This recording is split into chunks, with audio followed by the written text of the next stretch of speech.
बिस्मिल्लाहिर्रहमानिर्रहीम। Dear students, last हमारा जो लेसन था वो था क्लासिफिकेशन के हवाले से।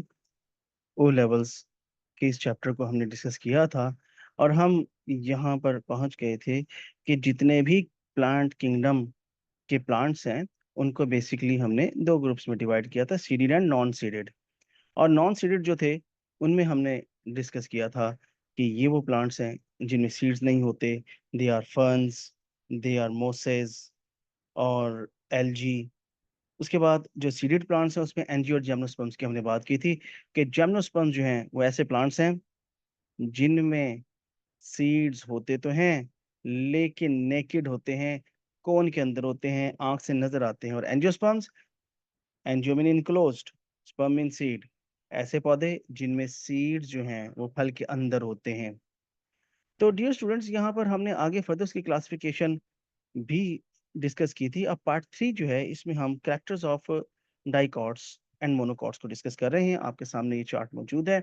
आप देख रहे हैं कि मोनोकॉट्स वो एंजियोस्पर्मिक प्लांट्स हैं, फूलों वाले, फलों वाले पौधे जिनका सीड एक हिस्से पर मुश्तमिल है, वन कॉटिलेडन।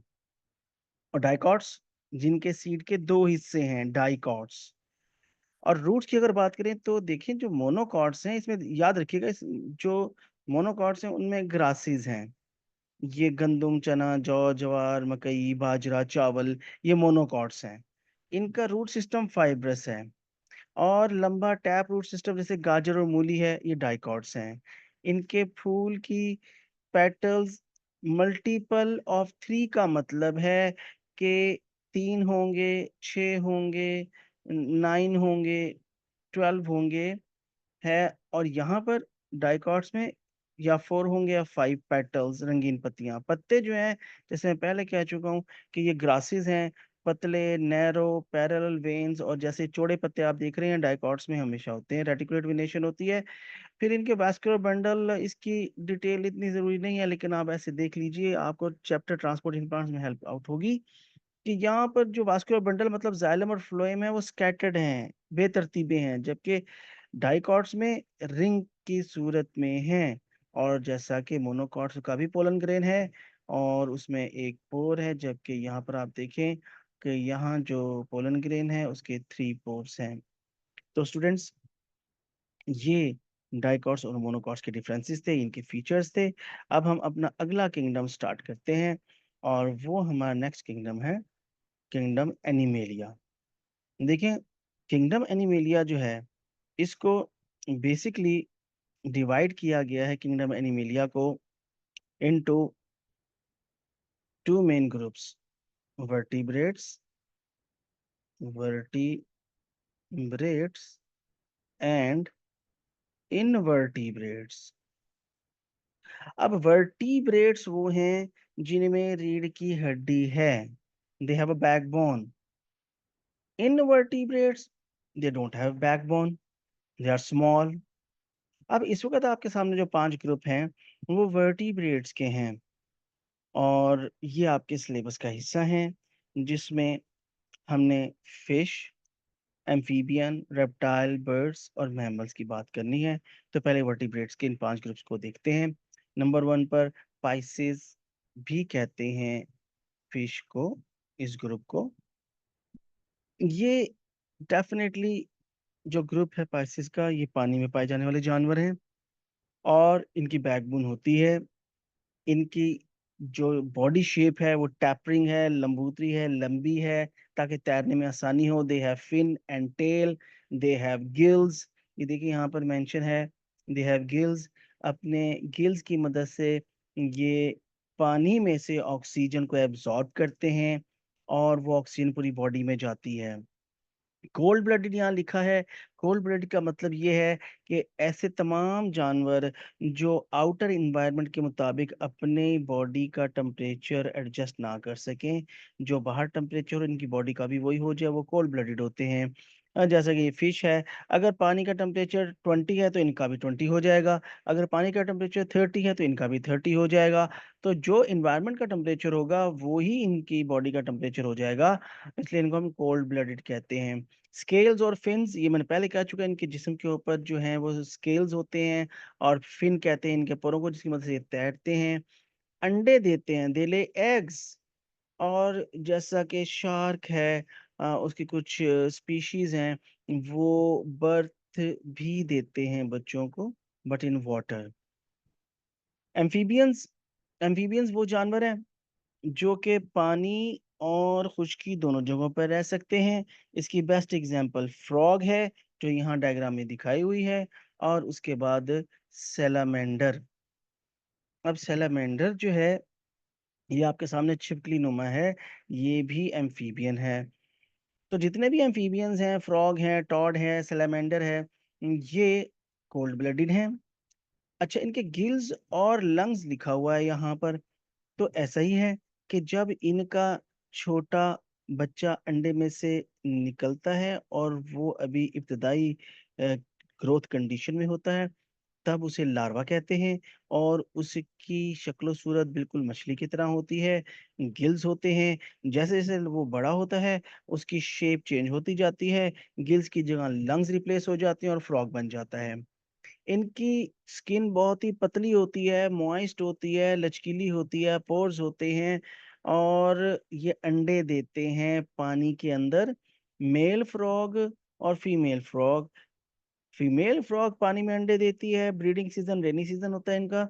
और मेल फ्रॉग जहाँ पर अंडे फीमेल देकर चली जाती है, वहां पर अपने स्पर्म स्प्रिंकल करता है, अपने स्पर्म स्प्रे करता है, वो भी चला जाता है। स्पर्म पानी में तैरते हुए अंडे तक पहुंचते हैं और फर्टिलाइजेशन होती है, इस तरह इनकी नस्ल आगे बढ़ती है। तो एम्फीबियंस के ये कैरेक्टर्स आपने याद रखने हैं, ये भी कोल्ड ब्लडेड हैं। रेप्टाइल्स, तीसरे नंबर पर हमारा है रेप्टेलिया, रेप्टाइल्स, रेंगने वाले जानवर। तो जनाब ये जितने भी छिपकलियां हैं, और आपके सामने ये टर्टल आपको नजर आ रहा है, रेप्टाइल्स में मगरमच्छ भी आता है, क्रोकोडाइल, तो ये भी कोल्ड ब्लडेड हैं। इनका बॉडी टेम्परेचर भी मेंटेन नहीं रहता, और ये सर्दियों में, फ्रॉग भी सर्दियों में हाइबरनेट कर जाते हैं, छुप जाते हैं मिट्टी के अंदर, और ये भी छुप जाते हैं, और शदीद सर्दी भी जो नाकाबिल बर्दाश्त होती है और गर्मी, दोनों में ये ज़मीन के अंदर छुप जाते हैं। तो जनाब रेप्टाइल्स में ये छिपकलियां भी शामिल हैं। तो ये कोल्ड ब्लडेड हैं, इनके लंग्स होते हैं। कुछ रेप्टाइल्स के स्केल्स हैं, जैसा कि मैंने बात की है, मगरमच्छ क्रोकोडाइल की स्केल्स हैं। ठीक है, ये अंडे देते हैं जमीन पर, और कुछ इनमें जानवर हैं जो बच्चों पैदा भी करते हैं। और फोर्थ ग्रुप है बर्ड्स का, उड़ने वाले जानवर। तो बर्ड्स के तो कैरेक्टर्स बड़े सिंपल और सीधे हैं, कि इनके पर होते हैं, they are feathers and they fly. ये वार्म ब्लडेड हैं जी। अब वार्म ब्लडेड का मतलब क्या है? वार्म ब्लडेड वो एनिमल्स होते हैं जिनका इंटरनल बॉडी टेम्परेचर हमेशा मेंटेन रहता है, अपने इंटरनल बॉडी टेम्परेचर को चेंज नहीं करते। बाहर कोई भी टेम्परेचर हो जाए, इनका वही कांस्टेंट रहता है। जैसे ह्यूमन भी, मैमल्स भी वार्म ब्लडेड होते हैं। हमारा बॉडी टेम्परेचर 37 सेंटीग्रेड या 98.6 फ़ारेनहाइट, बाहर टेम्परेचर 40 हो जाए, 45 हो जाए, लेकिन आपकी बॉडी का टेम्परेचर अंदर जो है 37 ही मेंटेन रहेगा। बर्ड्स भी अपना टेम्परेचर मेंटेन रखते हैं जी। They are warm blooded.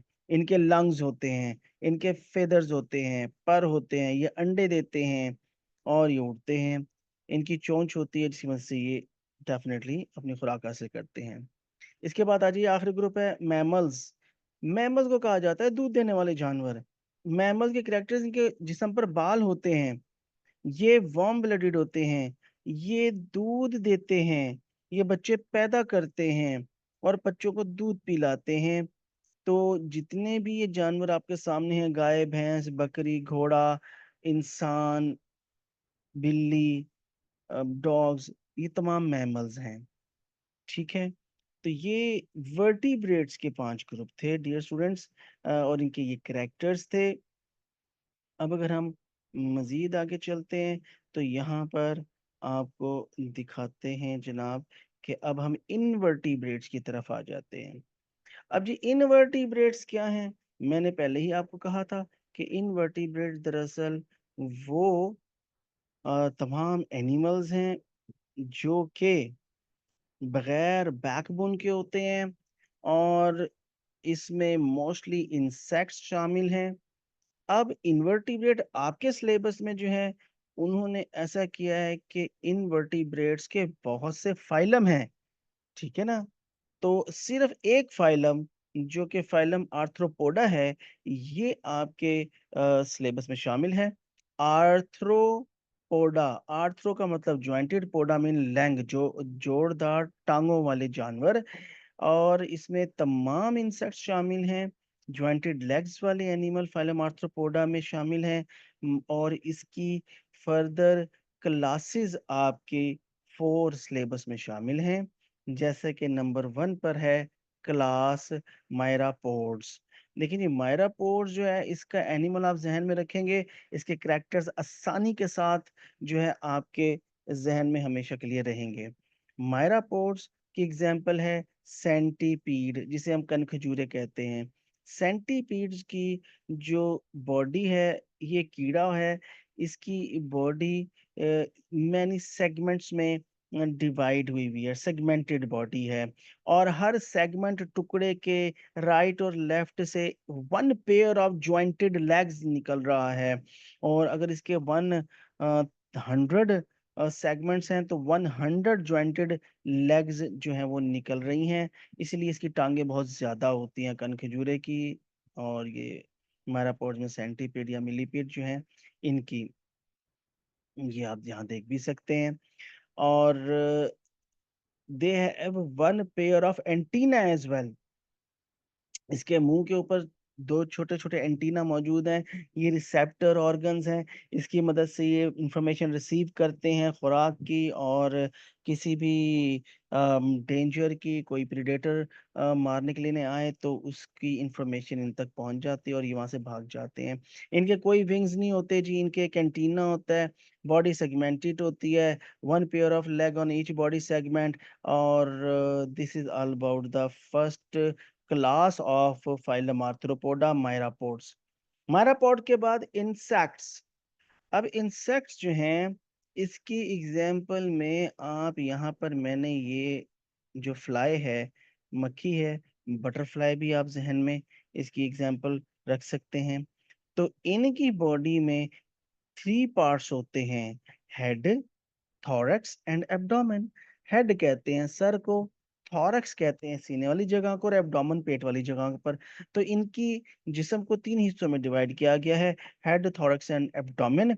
3 pairs of jointed legs हैं जी इनके। अगर आप गौर करेंगे, तो एक पेयर ये है, एक ये है, और एक नीचे है। 3 पेयर ऑफ लेग्स हैं इनके। 2 पेयर ऑफ विंग्स वाज़ेह तौर पर नजर आ रहे हैं इनके। और इसके अलावा they 3 pairs of legs and 1 pair of antenna. जी बिल्कुल, यहाँ पर इसका एंटीना भी नजर आ रहा है। बटरफ्लाई का भी होता है, मक्खियों का भी होता है। तो जितने भी इंसेक्ट्स हैं, ये इनके करेक्टर्स हैं जो आपको याद रखने हैं। एमसीक्यूज और स्ट्रक्चर्ड क्वेश्चंस में यही बातें पूछी जाएंगी। ये करेक्टर्स आपको याद होने चाहिए। अरेक्निड्स, अनदर ग्रुप। यहाँ पर ये देखिए डायग्राम, इसमें आप एग्जाम्पल स्पाइडर की याद रखिए। They don't have any wings, they don't have any antenna, or 1 or 2 body segment, and mostly they have 8 legs.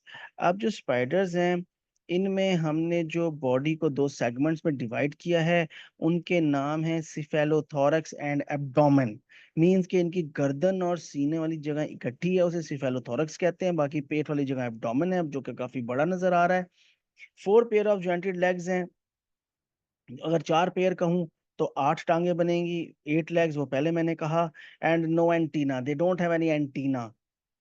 Crustaceans, crustaceans में क्रैब्स आ जाएंगे जी, ये। और क्रैब जो हैं, they have 4 pairs of jointed legs. इनके जिस्म के बाहर एक एक्सोस्केलेटन, एक होल होता है, हार्ड होता है। They have a Chaki exoskeleton which is made up of calcium. और ये पानी में भी रहते हैं, और खुश्की पर भी आपको क्रैब्स समुद्र में मिलते हैं। तो दे have a gills for respiration, for breathing. And 2 pairs of antenna, yes they have. Okay. तो this is all about the invertebrates, और at the end अब वायरस। देखिए हमने अभी इस चैप्टर में kingdom fungi and kingdom Protoctista को discuss करना है। सिर्फ दो किंगडम वो रह गए हैं, किंगडम प्लांटे और एनिमेलिया। प्लांटे की मैंने वीडियो पहले बना दी थी, और आज जो है ये किंगडम एनिमेलिया को हमने डिस्कस किया है। वायरस बड़ा इंटरेस्टिंग है। वायरस किसी किंगडम का हिस्सा नहीं है। वायरसेस के बारे में एक बात स्टूडेंट्स आप बिल्कुल क्लियर कर लें कि वायरसेस लिविंग ऑर्गेनिज्म नहीं है। They are not living organisms, they are acellular particle. जैसे चीनी का एक दाना या नमक का एक जर्रा है, पार्टिकल है। ये एक पार्टिकल है, दे आर नॉट सेल। क्यों भाई? इसलिए कि सेल को कहने के लिए कि भाई ये एक सेल है, उसके लिए जरूरी है कि एक सेल मेम्ब्रेन हो, साइटोप्लाज्म हो, इंटरनल कोई मशीनरी हो, और वो ऑर्गेनिज्म अपनी ही इंटरनल मशीनरी के चीजों को इस्तेमाल करके खुद से डिवाइड हो सके और अपने लिए खुद फूड बना सके। जबकि वायरस में ऐसा कोई मैकेनिज्म नहीं है। ये एक पार्टिकल है ए सेलुलर, ये सेल नहीं है, ना इसकी सेल मेम्ब्रेन है, ना साइटोप्लाज्म है, ना ये खुद से अपने आप को रिप्रोड्यूस कर सकता है। तो फिर इसको हमने लिविंग क्यों माना हुआ है? देखिए वायरस का लफ्जी मतलब ही जहर है, पॉइजन है। और इसको पॉइजन इसलिए कहा जाता है कि वायरसेस जो हैं ये स्पेसिफिक होते हैं अपने होस्ट के, ये पैरासाइट हैं। ये प्लांट वायरसेस अलग हैं, एनिमल वायरसेस अलग हैं, ह्यूमन वायरसेस अलग हैं। तो हर वायरस का अपना एक पर्टिकुलर होस्ट है। अब अगर अभी अपने होस्ट के बाहर होगा तो क्रिस्टलाइन फॉर्म में होगा, ये मिट्टी में, पानी में, कहीं पर भी हो सकता है, और इनएक्टिव होगा, एक डेड होगा, नॉन लिविंग होगा। लेकिन जैसे ही अपने होस्ट के अंदर जाएगा तो अपने उस रेलेवेंट होस्ट के अंदर जाकर एक्टिव होकर करेगा क्या कि ये उसके अंदर अपना डीएनए इंजेक्ट कर देगा। और उस डीएनए का काम ये है कि वो अंदर जाकर अपने होस्ट सेल के न्यूक्लियस में जो डीएनए है उसमें जाकर अटैच होकर उस पर कंट्रोल हासिल कर लेगा। इसकी मिसाल ऐसे ही है स्टूडेंट्स कि अगर खुदा ना खास्ता हमारे घर के अंदर चोर आ जाएं और वो गन पॉइंट पर हमें कहें कि जी ये किचन में जाएं और फ्रिज में से चीजें निकालें और ये चीजें हमारे लिए बनाएं। अब घर भी आपका है, किचन भी आपका है, चीजें मटेरियल भी आपका है और बनाने वाले भी आप हैं, लेकिन वो आपसे बनवा रहा है। ठीक है ना जी? तो वायरस यही करता है कि होस्ट सेल पर काबू पाकर मास्टर एंड स्लेव रिलेशनशिप बना लेता है, और उस रिलेशनशिप की मदद से उसे कहता है कि तुम मेरी तरह के डीएनए बनाओ, मेरी तरह की प्रोटीन कोड्स बनाओ। और इस तरह वो होस्ट सेल इसकी तरह के नए वायरसेस इसके लिए पैदा करता है, और इतने ज्यादा करता है कि आखिरकार वो सेल फटकर मर जाता है। अब जैसे कि इसका स्ट्रक्चर है, स्ट्रक्चर आपके सामने है। मैंने एक एनिमल वायरस और एक बैक्टीरियोफेज वायरस आपके सामने डायग्रामेटिकली शो किया है।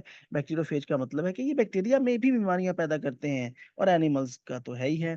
मगर इनका स्ट्रक्चर तकरीबन कॉमन है कि इनके बाहर एक प्रोटीन का कवर होता है। It's a protein coat, and this protein coat is made up of a protein called capsid. ये कैप्सिड एक बड़ी प्रोटीन है, और ये बड़ी प्रोटीन छोटी छोटी प्रोटीन्स कैप्सोमेयर्स से मिलकर बनी होती है। और अंदर अंदर इसका डीएनए, जेनेटिक मटेरियल, या आरएनए, वो भी जेनेटिक मटेरियल है, वो मौजूद होता है। और ये उसकी मदद से अपने होस्ट सेल को काबू करता है। ये खुद से फीड नहीं करते, ये खुद से रेस्पायर नहीं करते, ये खुद से डिवाइड या ग्रो नहीं करते। ये डिपेंड करते हैं ऑन देयर होस्ट। तो स्टूडेंट्स याद रखिएगा कि किसी भी ऑर्गेनिज्म को लिविंग मानने के लिए उसके जो 7 कैरेक्टर्स हमने स्टार्ट में किए थे डिस्कस, आपको याद होगा पार्ट 1 में, वो 7 कैरेक्टर्स होना जरूरी है जो कि इसके पास नहीं है। ये ए सेलुलर पार्टिकल है। हाँ, इसको हम लिविंग तब मानते हैं जब ये होस्ट के अंदर होता है और अपनी तरह के वायरसेस अपने होस्ट से बनवा लेता है। सो दैट्स व्हाई हम मजबूर हैं इसको लिविंग मानने के लिए। तो ये स्ट्रक्चर और ये फीचर्स वायरसेस के हैं। ये भी आपका इंपॉर्टेंट टॉपिक है, और इसके क्वेश्चंस भी पास पेपर्स में बहुत आते हैं। तो स्टूडेंट्स, उम्मीद है आपको आज का लेक्चर अच्छा लगा होगा। अपना फीडबैक जरूर दीजिएगा। इन तमाम चैप्टर्स के नोट्स अवेलेबल हैं, ओ लेवल्स के भी और ए लेवल्स की जो मेरी वीडियोस हैं उनके भी अगर आपको चाहिए हो तो राब्ता कीजिएगा। मेरा नंबर मैंने लास्ट टाइम भी लिखा था, 03226537 274। तो इस नंबर पर आप मुझसे राब्ता करके व्हाट्सएप पर फ्री ऑफ कॉस्ट ये नोट्स ले सकते हैं। बहुत शुक्रिया, अपना ख्याल रखिएगा और अपना फीडबैक दीजिएगा। इंशाल्लाह नेक्स्ट पार्ट 4 क्लासिफिकेशन का फाइनल पार्ट होगा। अल्लाह हाफ़िज़।